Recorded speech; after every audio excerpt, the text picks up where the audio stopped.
Bon voilà, alors toujours à Billund, la capitale du Lego. Tout ce que vous voyez là, c'est des Lego.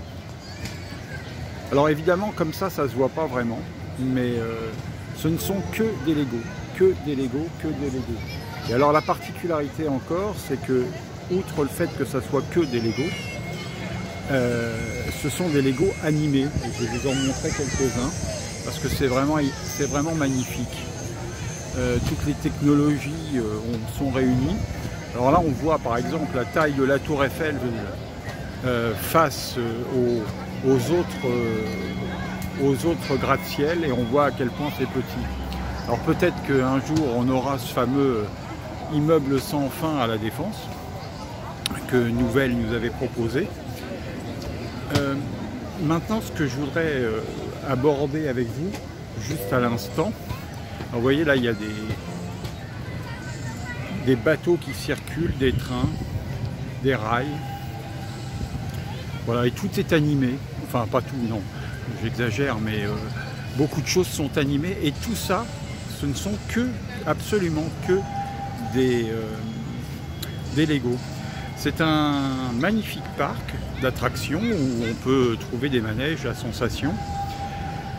Et si vous venez un jour au Danemark et que vous avez envie de voir des choses qui sont quand même assez extraordinaires, eh bien, je vous invite véritablement à venir voir ce parc, parce que franchement, c'est de toute beauté.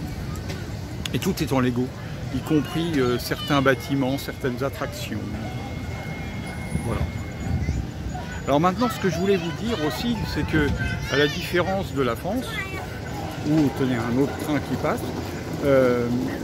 à la différence de la France où on est intoxiqué en permanence avec la sécurité, et bien ici il n'y a même pas de fouille au niveau sécurité, il n'y a même pas un camion qui roule là-bas, il n'y a même pas un contrôle de sac à l'entrée. On est absolument en totale sécurité, c'est quelque chose de magnifique, et je ne sais pas si la France peut se réveiller un jour, mais il y a quelque chose qui ne va pas chez nous là quand même. Il y a vraiment quelque chose qui ne va pas, mais alors quoi? Ça, telle est la question. Si vous avez la réponse, elle est la bienvenue, parce que franchement, il y a vraiment, on a vraiment des questions à se poser sur la suite à venir par rapport à notre pays, qui est magnifique, qui accueille le maximum de touristes, et pourtant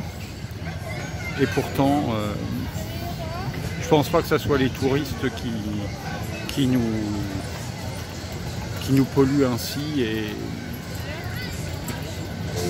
cela me rend un peu triste, j'avoue. Voilà, ceci étant, je vous souhaite une merveilleuse continuation, et je vous dis à très bientôt.